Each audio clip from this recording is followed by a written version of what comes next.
Hi, everyone. Thank you for joining us for this evening's event. My name is Rachel, and I'm one of the event's hosts at Powell's Books in Portland, Oregon.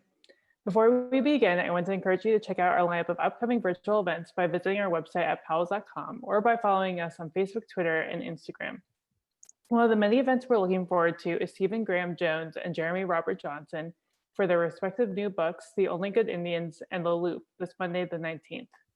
Tonight, we're so excited to welcome Rebecca Roanhorse and Tochi Onyebuchi. Rebecca Roanhorse is the New York Times bestselling author of Trail of Lightning, Storm of Locusts, Star Wars Resistance Reborn, and Race to the Sun. She has won the Nebula, Hugo, and Locus Awards for her fiction and was a recipient of the 2018 Astounding Award for Best New Writer. Roanhorse's new book, Black Sun, is the first book in the Between Earth and Sky trilogy, inspired by the civilizations of the Pre-Columbian Americans and woven into a tale of celestial prophecies, political intrigue, and forbidden magic. Crafted with unforgettable characters, Black Sun is an epic adventure exploring the decadence of power amidst the weight of history and the struggle of individuals swimming against the confines of society and their broken past, making it one of the most original series debut of the decade. Joining Roanhorse in conversation this evening is Tochi Onyebuchi. Onyebuchi is the author of the young adult novel Beast Made of Night, winner of the Ulube Nomo Award for Best Speculative Fiction Novel by an African, its sequel, Crown of Thunder, and War Girls. His fiction has appeared in Panverse 3, Asimov Science Fiction, Obsidian, Omanana Magazine, Uncanny, and Lightspeed. His nonfiction has appeared in Tor.com, Nowhere Magazine, the Oxford University Press Blog, and the Harvard Journal of African American Public Policy, among other places. Riot Baby is his adult fiction debut. This evening's event will include an audience Q&A. Please use the Q&A at the bottom of your screen if you'd like to ask a question. And if someone has typed a question that you'd also like to know the answer to, please consider upvoting that particular question by clicking the thumbs up button. And most importantly, please consider supporting Rebecca and Powell by purchasing a copy of her new book from us. A link to purchase the book will be shared in the chat a couple times this evening. And without any further ado, please welcome Rebecca and Tochi. Clap, clap, clap, clap, clap. Trying to figure out the best way to simulate like crowd reaction. Talk about dystopian. How are you? I'm doing pretty good. I'm hanging in there. It's my life is pretty busy right now. I got a lot of things going on, but I'm happy to be here. Oh, fantastic! And congratulations on the launch of your latest book. I was very fortunate. You know, one of the perks of being someone in my position is you get a lot of early copies of certain books, and so I was very, very, very happy when Black Sun, you know, arrived in my inbox, in large part because it was so refreshing. Like even just reading the, you know, not even like getting all the way through the whole like story foundation and everything. I saw Pre-Columbian Americas and I was like, let's do this. I was like the Leo DiCaprio gif in Django Unchained. Like I was like, okay, you had my curiosity, now you have my attention. And one thing that I appreciated about the book too, you know, especially getting to the end and reading the acknowledgments was, you know, you citing a lot of the research that you did. And so one of the things that I think about, particularly with, you know, epic fantasy that is outside of the sort of Western Europe paint by numbers, like second world template, is the sort of blend of story and setting, whether those two things in terms of the inspiration for the book, you know, came to you in separate points or whether it was all just sort of the same, whether you knew that the story that you wanted to tell was going to be set in this particular milieu. Yeah. So, you know, I think the intro said, you know, book was inspired by the pre-Columbian cultures of the Americas.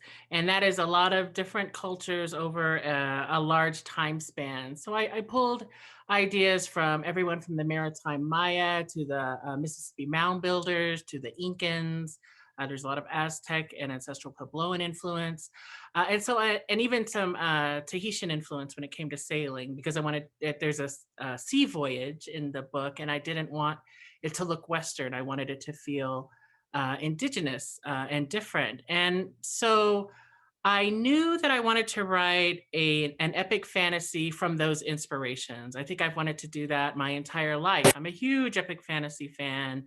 And I love all the standards. I grew up reading the Belgariad and Wheel of Time and, Dragonlance Chronicles and all of that good stuff. And so that was really sort of in my blood. But I wanted to do something different. And I really wanted to, celebrate these rich cultures full of architecture and archaeoastronomy and art and poetry that don't get celebrated a lot. And so that was sort of my inspiration. I knew that milieu, I knew that setting. But what I often do is I start with character and then world build out from that. So yes, I knew my setting, but I didn't know who was in it yet. And then once I figured out who was in it, then I started to draw the pieces and the parts. And I was like, oh, you know what? I need to know something about indigenous sailing methods because I'm going to have a sailor. So I'm going to have this character, that needs to be a captain. And I want that to look different. And so then, so I'd pull that and, what did the Maya, what did they think of mermaids or something? Did they have did they believe in mermaids? So then it starts to inform the character. And then I often just build as much world as I need to make the character feel real and feel grounded and then, sort of create the foundation from there. No, it's so cool to hear that, in part because, I went through a similar process with Beasts, and even to a certain extent with War Girls, where a lot of it was just like cool stuff that I came across during my research. And it not all of it was grafted onto Nigeria, even though Nigeria was the base in both instances of the world building. There are instances of Cameroonian culture, instances of Ghanaian culture, etc., that it felt really, really, really cool. And I think part of it too is there's this liberation that I think comes when you allow yourself to do this whole grab bag of influences. Cause I feel from time to time, it can feel as though, if I'm writing based on a at least in the context of Western publishing, minority culture, I'm writing a story that's inspired by a minority culture, I have to have absolute fidelity to, exactly the type of, influences and things that I'm drawing on. And one thing that I think about too is Black Leopard, Red Wolf, for instance, by Marlon James, which is there's everything in it. There's West Africa, there's East Africa, there's everything in it. And I loved that. And so coming into Black Sun, one of the things that I really appreciated as a reader was that, given that there were so many to a certain extent disparate influences or disparate items of inspiration in the world building, it opened the door for me in terms of things that I wanted to learn more about. And so one thing that I noticed in the book is that all the characters are outsiders to a certain extent. No matter their socio-political situation, they're all sort of turning against the way that their world is spinning. And so I know there's a craft reason for that.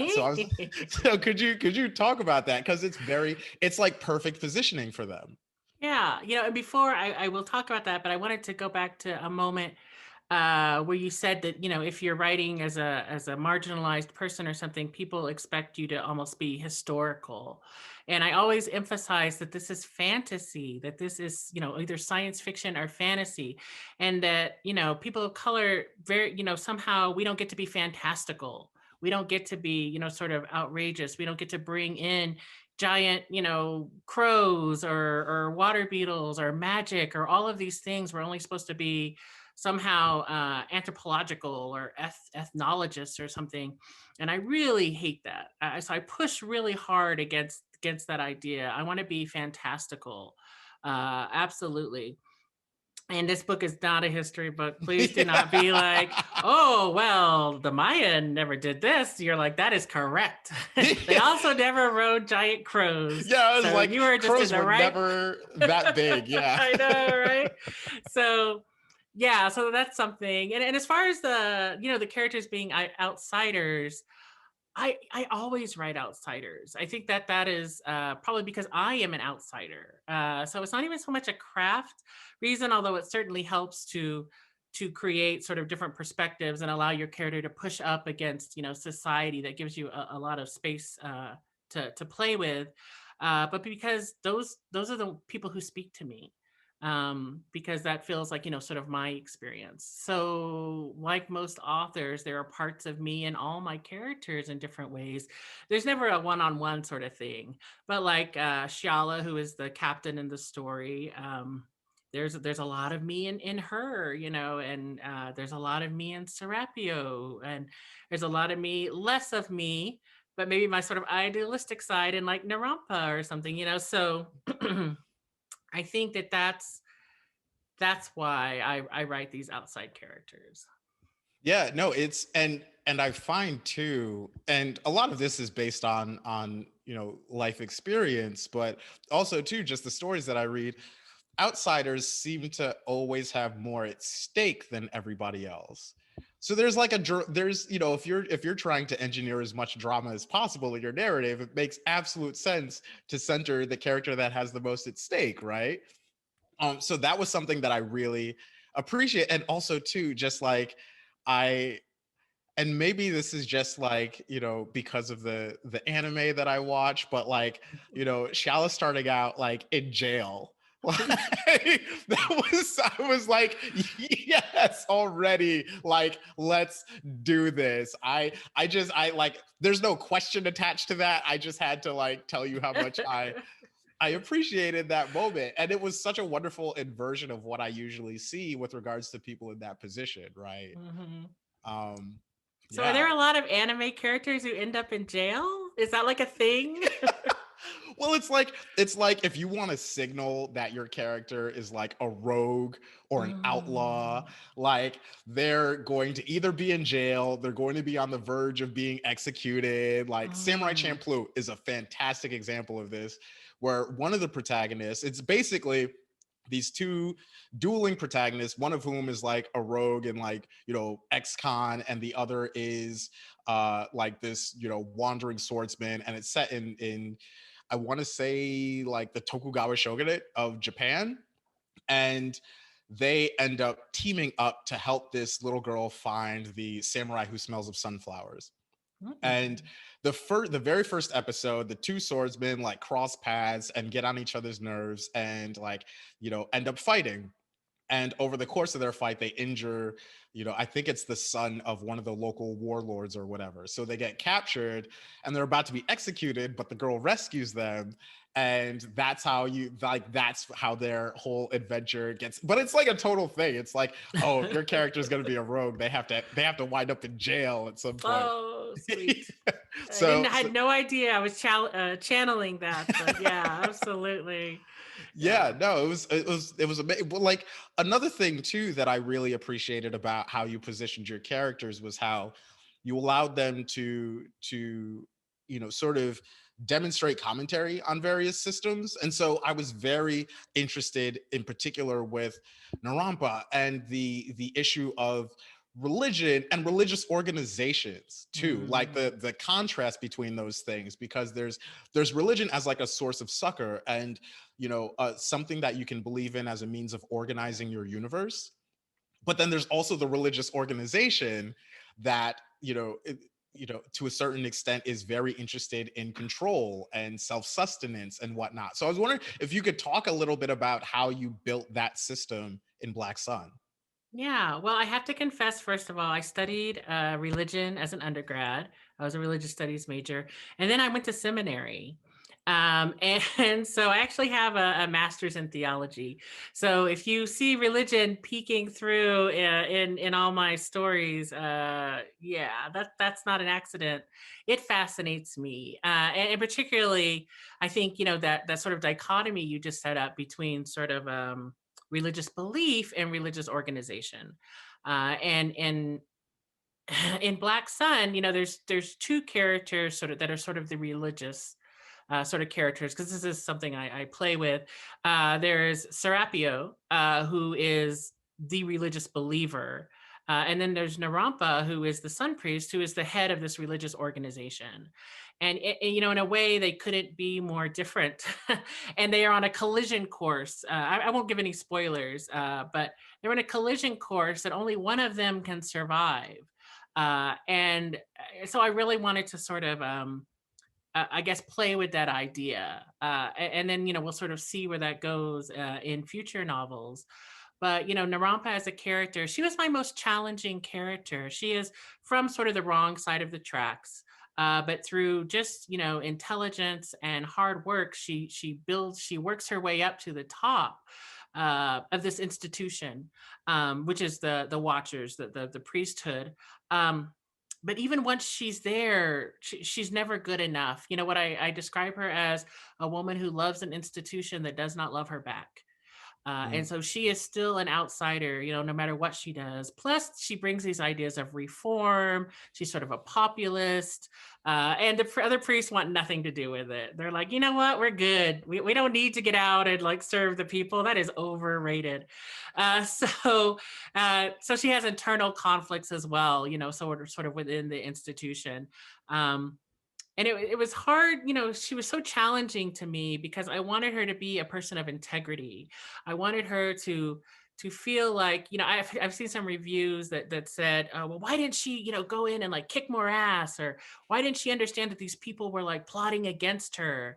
And she does, I think the thing is she does see all of those things, but she makes the choice sort of like to go high when they go low. And whether or not that works out for her or not, I will not tell you because that's a spoiler. Although maybe you find out actually in your introduction to her because she is, lying on a slab and people think she's dead. So it's not good. But yeah, so just this idea of, sort of where you fit in, I guess, to the institution and this dichotomy between belief and structure and sort of playing with those ideas and how that all works out. Yeah, no, it's funny. See, having that introduction to Narampa, it was very much like, record scratch. Yep, that's me. You might be asking yourself how I got in this situation. Exactly. Very much so. No, like I think that's, I really dug a lot of the choices that you made with regards to the time jumps, and particularly in the way in which you elaborated on Serapio's character and like everything that's going on. Because I feel like one of the things that I always wonder about, and one thing that I appreciated about Black Sun was that it had this eschatological bent and infuse that into the Chosen One narrative, because so much of the Chosen One narrative is like, oh, they're going to save the world, like they're going to bring about the dawn of a new age or heaven on earth or any of the sort of sacred texts and the ways in which that sort of spins out into the popular stories that we tell. But like, you complicate that here. I do. So listen, yeah. So I don't think this is too spoilery, but Serapio's not there to save the world. So Serapio is my character. You're right. He is my play on the Chosen One that you see so much in epic fantasy. But he is chosen sort of by his mother to embody a god of vengeance. And so he is set on a path of vengeance that's that can only end in sort of an unbalancing of the world as you sort of the stakes kind of are raised throughout the book, and you realize what he's really there for. I just kind of gave that away, but I think it becomes obvious. And so what I really wanted to I guess explore there is when you have a destiny and you believe this is sort of your destiny, this is your calling, what is your responsibility to accept it if it's not a very good one? Sort of like where do you push back against sort of destiny? And so, like you said, all these characters are outsiders in a way. So Serapio is actually, he comes from a clan or a culture that has gone through sort of a genocide. And so he has been sort of honed into this weapon of vengeance against, this terrible thing that happened to his people. And so is this a righteous path he walks? Or is this just a continuation, of death? And so I try not to give an easy answer to that. And I'm not sure I actually do answer that. I want the reader to wrestle with that a bit throughout the entire trilogy. But there's no easy answer. Like, what is justice versus like what is vengeance, and does it matter which side you're on?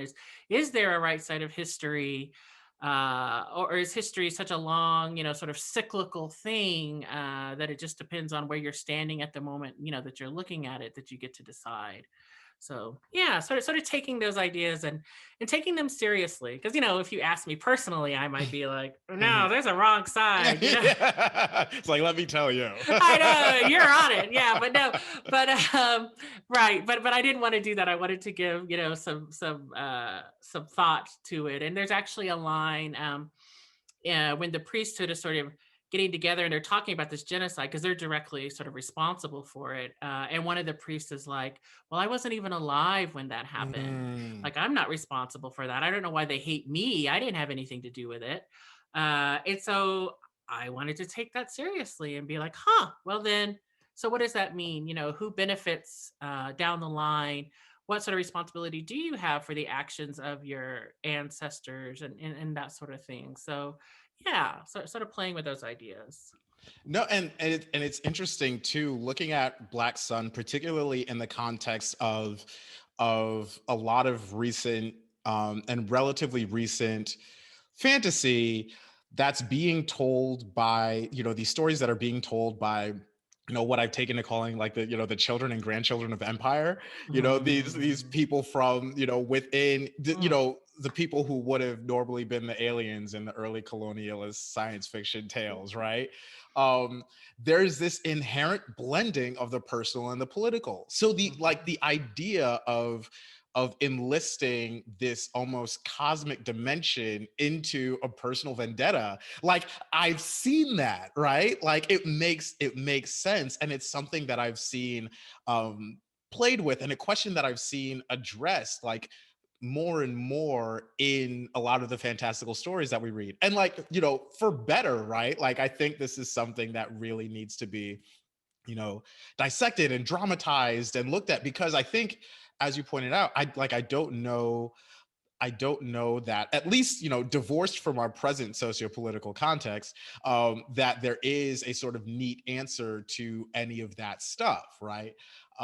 And so it's very cool to see those questions sort of dealt with in this text. And I was wondering too, it like, Black Sun in the current sort of, if we're canon building, so to speak, like, do you see Black Sun as part of like a body of like an existing body of work within like speculative fiction? Oh, that is a great question. I'm not sure. It's funny because the thing I was thinking as you were speaking was the idea that epic fantasy historically is sort of obsessed with empire as a good thing, right? Like it's always this sort of nation building exercise where maybe the chosen one comes and rules across the land and unites the disparate states, and the disparate states never get a say in it. Like WTF? Maybe we don't want to be reunited with you. So. Yeah, so I'm going to push back at, a bit against that idea, and I think modern fantasy is engaged with that, to a certain degree. Like I even think, A Song of Ice and Fire plays with that trope quite a bit and comes up with, I don't know that it comes up with the answer. We'll see, I guess, where George goes with that last, yeah. But it's sort of interesting, people like vying for empire. We're supposed to root for one of them, Yeah.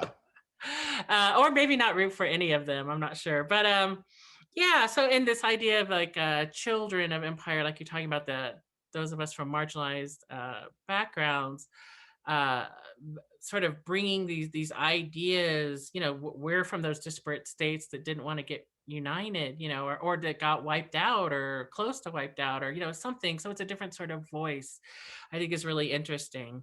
And I actually got some questions today from, I can't remember, there's a newspaper, I think, that I'm doing like an interview for.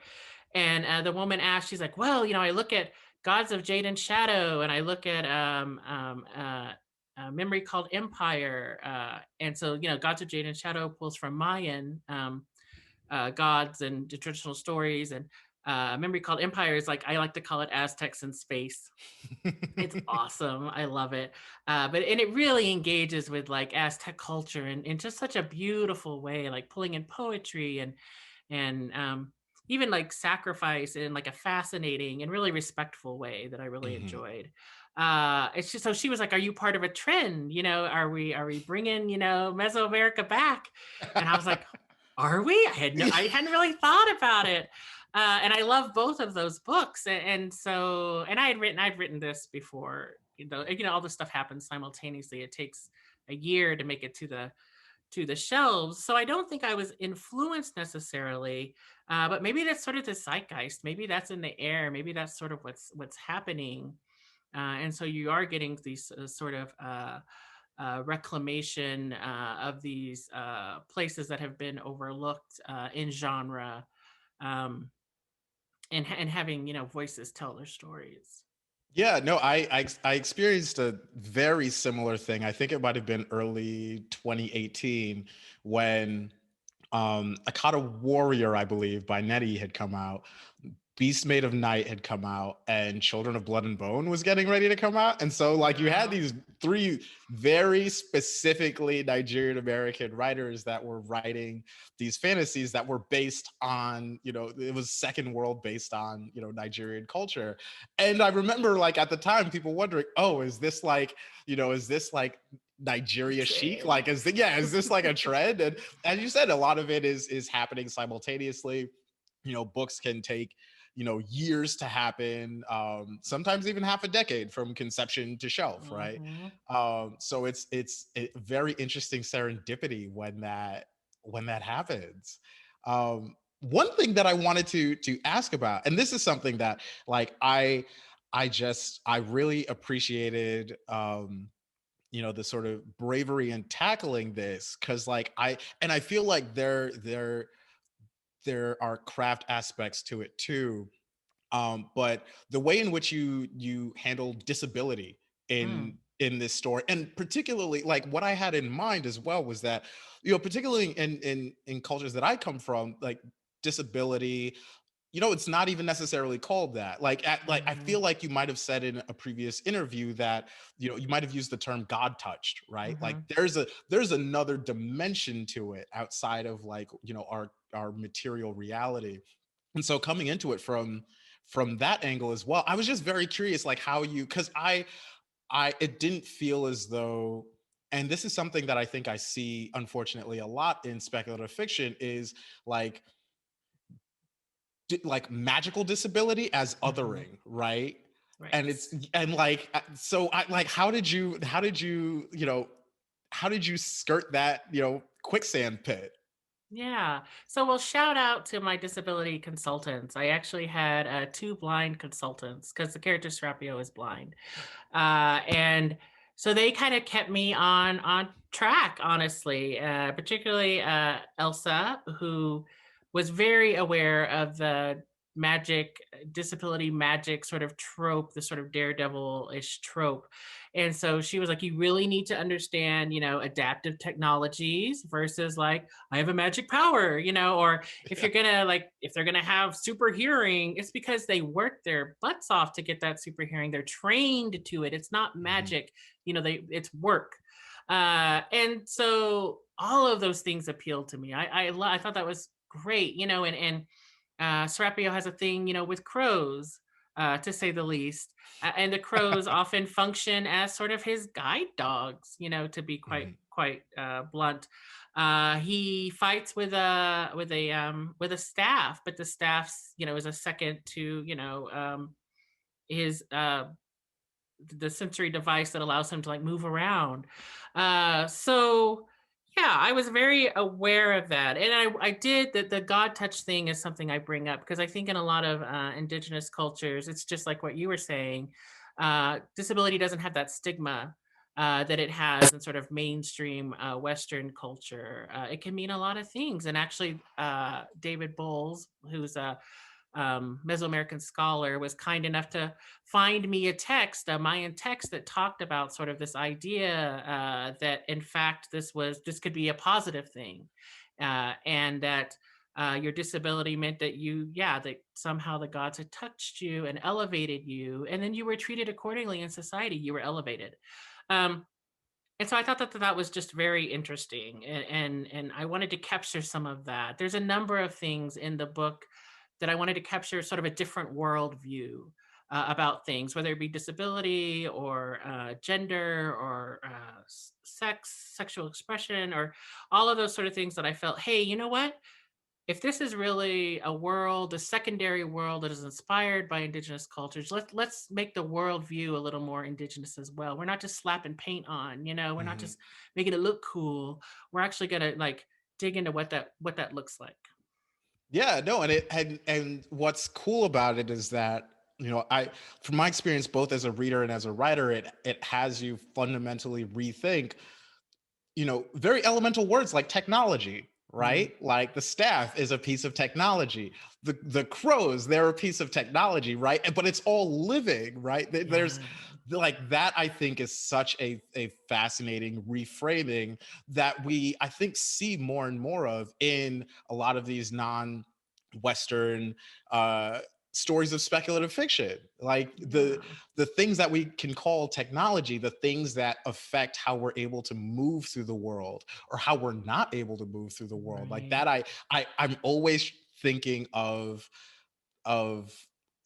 what instances of that are extant in a particular story as I'm reading, because like that, then it really feels like a different worldview than what I'm accustomed to. Like that's when it really, really, really strikes as a different worldview. And that, I think, is part of what makes it so refreshing, right? So this is book one of a trilogy. And I'm like at this point in my career, I still, remark with a sort of grass is greener on the other side bit of envy at folks who have written or in the process of writing trilogies. Don't. Yeah, it's like, don't. We are screwed. Stay away, stay far away. Run, Simba, run and never return. But yeah. I guess my question is, how did you know how big this story was when you set out to tell it? Well, so interestingly enough, I wrote a version of this story, like a full draft. I don't know, 95K or something like that. And in, I guess, January of 2019, yeah, I turned it into my editor, Joe Monti at Saga Press. And I was very excited for him to read it, right? Because this is your first like eyes on your story, sort of thing. And we were at the con up in Boston, whose name is slipping my mind. And we sat down, at the bar. We were gonna, have a drink or, chat or whatever. And I was like, so what did you think? What'd you think of the draft? And he's like, oh, well, I'll talk about it later. I was like, oh, what does that mean? So finally I got him to talk about it. He's like, it's good. It's not great. And he swears he didn't say it's not great. But in my head, he said, it's not great. It's okay. And I was like, oh no, you didn't. I don't do not great. Yep. So I took that thing back and I tore it down to its bones, and I kept a few of the world building ideas. I knew I still wanted that sea captain, but his critique, his overriding critique, was that the world wasn't big enough, that it didn't really capture that scope and that scale that you need in epic fantasy. So that was really my goal, was to rebuild this world so that you felt the weight of history and myth in it, that you felt like these societies had been around for hundreds, if not thousands of years. And so that was sort of really the goal was. And so I didn't know how big the world was going to feel until I had finished. And the epigraphs, actually, each chapter sort of starts with an epigraph from various sources, from mythological sources, from travel logs, from a book of Lamentations, even. And I did a lot of like research on Lamentations for that. It's just one of those weird things that science fiction and fantasy writers do. Yep. Interesting Google search results. Yeah. Yes, right. And so that really started to give the book some gravitas. Then it really started to feel like I'd found the foundation, that these societies were different enough. You know, you could see that they came together. You could see, because I really love the idea often that, you know, societies are built on top of each other. So often you are built on the ruins of a previous society. And so how, or the evolution of a society that came before you. And often you don't even know where those words came from, or that building came from, or that style of architecture. But it came from, you know, something before you that you've just sort of taken for granted, you sort of consumed.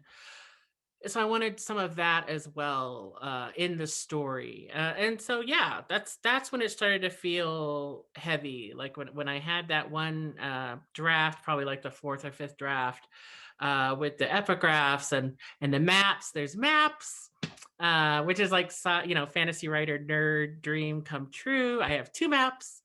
And then it started to feel, oh, okay, we've got something here. Oh, beautiful. So I'm living vicariously through you with regards to the issue of maps. Walk me through the map generating like process. Yeah. So, well, I would tell you, my 12-year-old daughter actually drew the map of the meridian, which is sort of the continent that they're on. And if you tilt it just so, it might look a bit like the Gulf of Mexico. So, and you know, they went up on tour, I'll tell you, sort of as a preview, and we had a bunch of comments, and I was like, oh, people commented on my maps, let's go see what they said. They said, all your rivers are wrong, this is not how rivers work. I was like, I love my nerd people, thank you very much. So I'm not trying to throw my 12-year-old under the bus, but I'm gonna throw under the bus. But I didn't catch it, right? And the map maker didn't catch it. So wonderful. But that map is inspired by the Gulf of Mexico.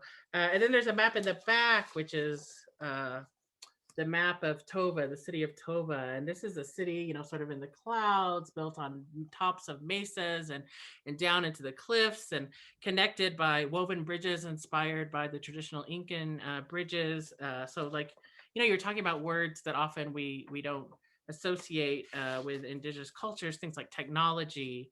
And for this was engineering, you know, for me. And I remember an early draft, I was talking, or when I had a critique, I have a critique group, and one of my readers really flagged the word technology. I used the word technology, or I'm sorry, engineer. And he was like, this just popped out at me as weird, you know? And I was like, that's because you don't think these people had engineering, but they did, you know, they were masters. And so, yeah, that's Tova. Tova is this highly engineered, highly sophisticated city. And it's got a very cool map. No, it definitely does. And I have to say, when I was reading the first descriptions of it, it was just like vertiginous. Like I was so like I see, I'm like incoherent with appreciation for how you rendered the city of Tova. And you know, it's a very vertical place. And I'm always fascinated by those types of structures, and also like mini civilizations, because there's so much different life that gets stratified in really explicit fashion. In those senses, you can literally demonstrate a microcosm of the world in a vertical city like that. And it was so wonderful to get, you know, a glimpse of that in Black Sun. And I really like, it's exactly like you say, engineering, right? There are these incredible feats of engineering at all these places that we're not trained to look, right? And I think that's one of the beauties of Black Sun, is that it brings a lot of that to light, and it shows you what technology, what engineering can look like in these really, really, really beautiful hands. So yeah, like I really, I love this book. I really, really, really do. And I'm so excited for it to be out into the world. And I see we have some questions from the Q&A. So I mean, I could keep talking for like forever, but that would not be terribly polite of me. But our first question is, it's actually a really sort of expansive one. What's bringing you hope these days? Oh gosh, what's bringing me hope? Well, that the election will be over hopefully in 3 weeks. Wait. I can't wait. Woo, holding my breath on that one. Yes. Gosh, you know, I guess I have sort of two answers to that. You know, my day job right now is I'm in a TV writer's room. And it's such a different process than writing a novel because it's collaborative, right? We're creating a story, and this is a high concept sci-fi show, so it's concerned with like AI and human nature and all these sorts of things. And it is so I'm doing a lot of reading, nonfiction reading, and like sort of emergent, intentional societies, and the AI stuff could be a little disheartening, but these sort of intentional societies and stuff are fascinating, and so there is some hope there, and even the process of collaborating on story and seeing sort of these other brilliant, you know, creative people coming together and trying to create something, you know, like this, gives me hope. I think every day I wake up sort of inspired with creativity, and all of that, you know, spills over into my storytelling, you know, as I'm writing the second book after Black Sun. All that comes, you know, to the table. I feel like I'm learning every day, so I'm engaged in this sort of this intellectual like process that just feeds my soul. And then second, in a very sort of basic way, is my daughter, and that she has like this girl group of friends, and they all play like Fortnite, and they're all like headshot, you know, like I don't know.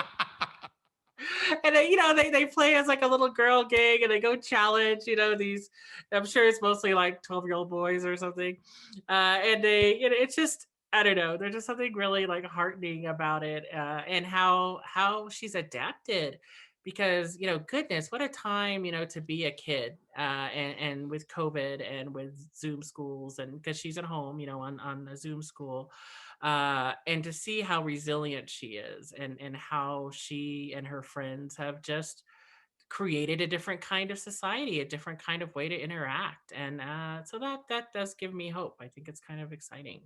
That's amazing. And that's so like heartening to hear. And also like the ways in which gaming has like infiltrated our lives in really sort of unexpected ways. Like there's this huge like boom for this indie game Among Us. Oh yeah, she plays that too. Yes. Yeah, and it's like, and I have to say, it's one of the best games to watch other people play. Like it's absolutely incredible, and it's fascinating too to see these things as essentially exercises in community building. Like Very that's much so. yeah, and so like it's so wonderful to hear about your daughter and like her girl gang like that, because I'm like all the way here for it. So the next question is, how nerve-wracking was it to approach a story of Black Sun's scope, and what was your greatest takeaway from the experience? Um, you know, since I think my stories are fairly character driven, it did not, I knew the heart of the story. I knew, for me, the important part of the story is those characters and how they connect or fail to connect, with each other and with others. And so that's always the drive. Like if that's like my North Star. And so if I keep that in mind, and I know that, you know, there's a relationship in the story that I feel is sort of really the heart, the engine of the story, about outsiders and loneliness, and not fitting into, your community and what that looks like, and are you rejected, or are you even wanted by your community, and all these sort of things that fed into that. If I could keep that in mind, then all the other stuff, all the world building, all the political machinations, everything falls into place. And so it doesn't really feel that huge, I guess, until it's done and you could sort of take, the bird's eye view. You could step back a little bit and be like, whoa, look what I did. But it's the people. It's always the people. And my personal thing is, if you lose that, if you lose the humanity of your characters, then you've lost the story. I don't know that I'm interested in your story anymore. So yeah. Interesting. So that's an incredible answer, in part because it ties so seamlessly into the next question, which, and I'm going to paraphrase slightly just for seamlessness of wording, but the question is essentially, do you run into characters that you can't necessarily see? There's a part of you that doesn't necessarily identify, or that you have trouble sort of working your way into like the interiority of, and like how do you get past that? Yeah, that's a great question, actually. Yes.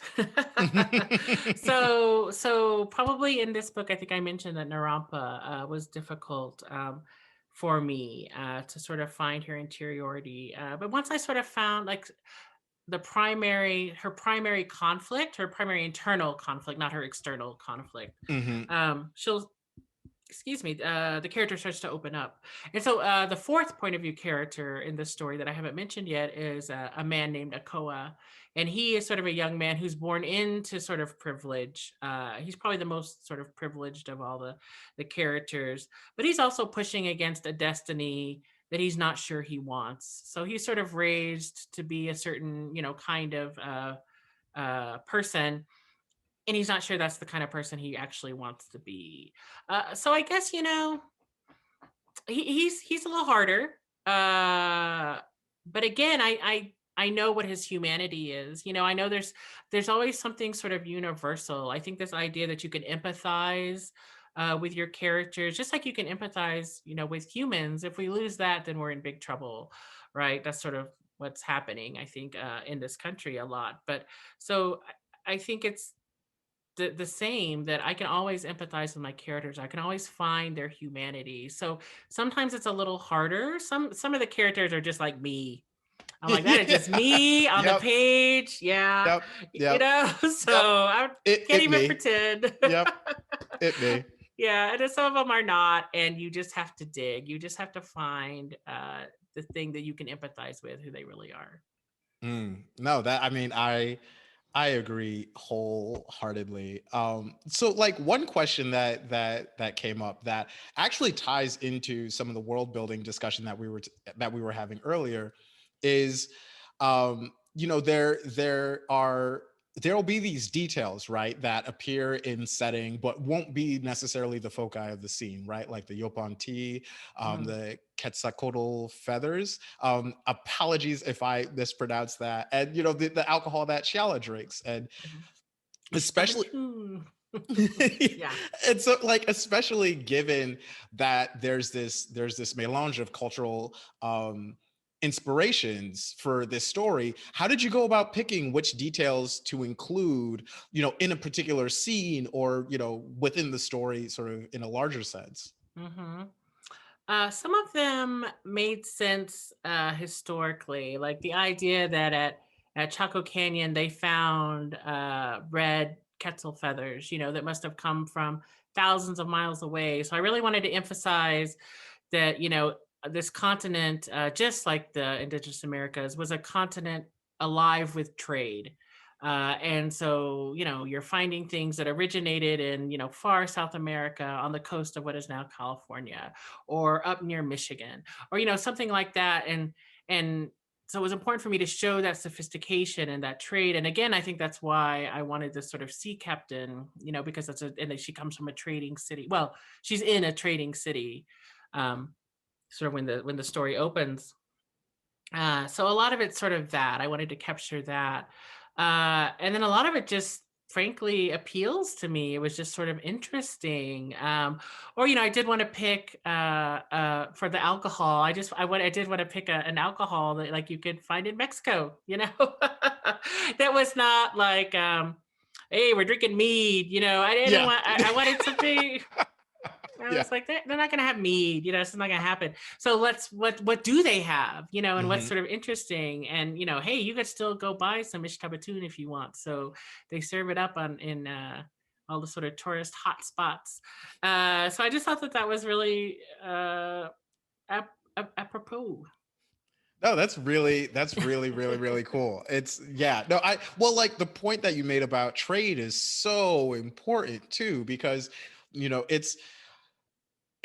like one of the most frustrating things to see in epic fantasy is these like ethno states that get created that are sort of like these closed systems, and there's like, no trade that happens. There's no explanation for how this commodity got to this place, or what, like if it was just, oh, this is like the chocolate growing region, and like, oh, this is like the salt growing region, like all the salt and the continent is here, and like, so that was something that I just really appreciated about Black Sun, and particularly about the point that you just made, is that so like there's constant transfer happening, and it makes me think of, particularly the Sahelian region in Africa, and historically all the trade that has happened there, and what it was like, when the Sahara wasn't as, desertified as it is now, like that, like I'm very fascinated by the exchange that happens, and in ways that aren't intrinsically antagonistic. Right. I feel like in a lot of stories, it's like, oh, we conquered this place and that's how we got salt.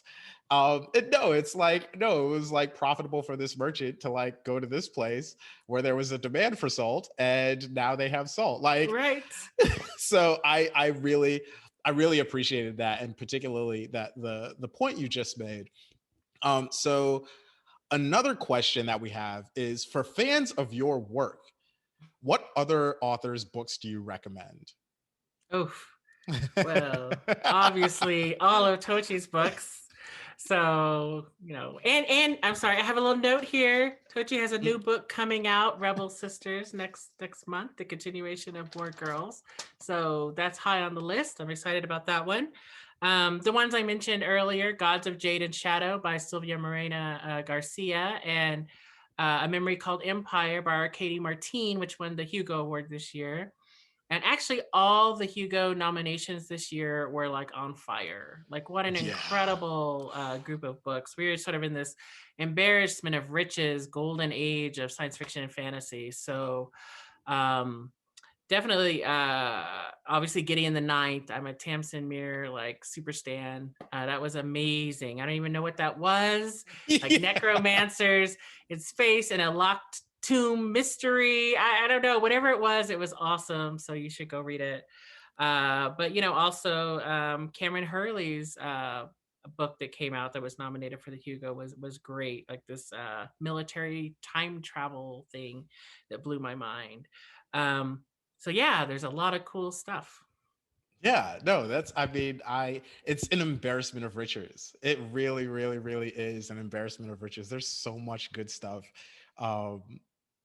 happening right now in the genre, of so much like bending and punk that's happening within like all the even all the different subgenres too. Like it's really interesting too to be able to look at works now that can be positioned as like in conversation with each other. And that, I think, is going to be hopefully something that we see more discussion of within the genre, like moving forward, is the ways in which, even if intentionally these works aren't necessarily responding to each other, the ways in which they're on the same wavelength, or the ways in which they like diverge or are two different angles on, a particular issue or like worldview or what. Like I'm already like super geeky out about all of that. Awesome.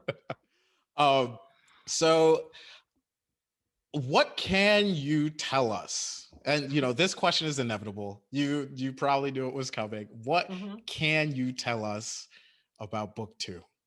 I can tell you that There will be at least 2 new point of view characters.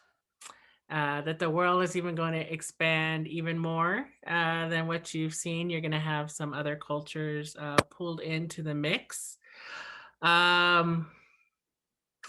Yeah, and of course you're gonna get some old favorites back. So, or at least I hope they're favorites. I don't know. So some of the characters in Black Sun will return. I'll put it that way, to sort of continue their story. Sort of next steps. Oh man, I cannot wait. 2 new points.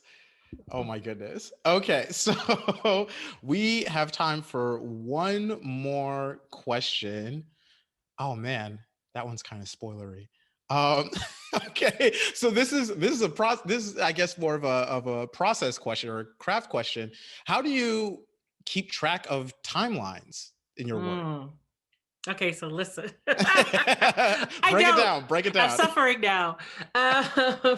Yeah, so it was actually very challenging because this book is not in chronological order. And so I do sort of hop around a lot.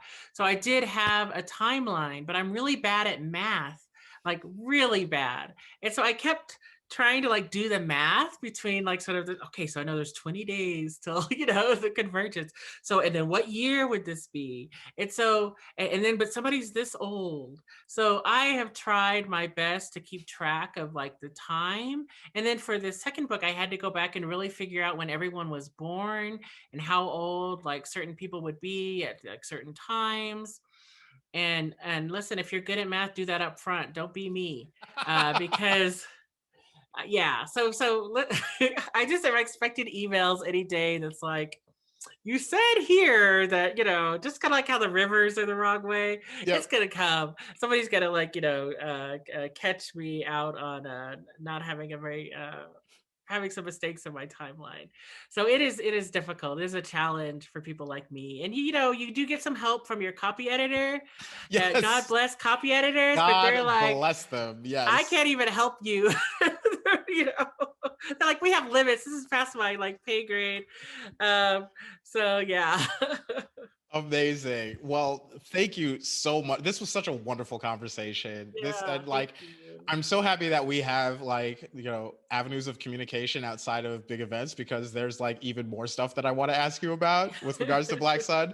But thank you so much for being here. Thank you to all the attendees. I imagine there's going to be like a more official like signing off announcement, but before we get to that, I just want to make another plug. Everybody buy Black Sun. Like, it is fantastic. Exactly. Like, exactly. My subtle display. Yes. It's like, I don't know if you noticed. Exactly. But yeah, Rebecca, thank you so much. This was such a wonderful conversation. Like, literally Tochi. Highlight of my night, my week, all of that. Thank you so much. For the more official sign off, it was truly such an honor to host the two of you, Rebecca and Tochi, and welcome all of you in the audience wherever you are. Please consider purchasing a copy of Rebecca's new book by visiting us at powells.com. Pre-order Rebel Sisters as well. And while you're there, please be sure to check out our lineup of other upcoming virtual events. We look forward to seeing you at another one of our events again soon. Take care until then. Yeah, thank you. Good night. Night, everyone.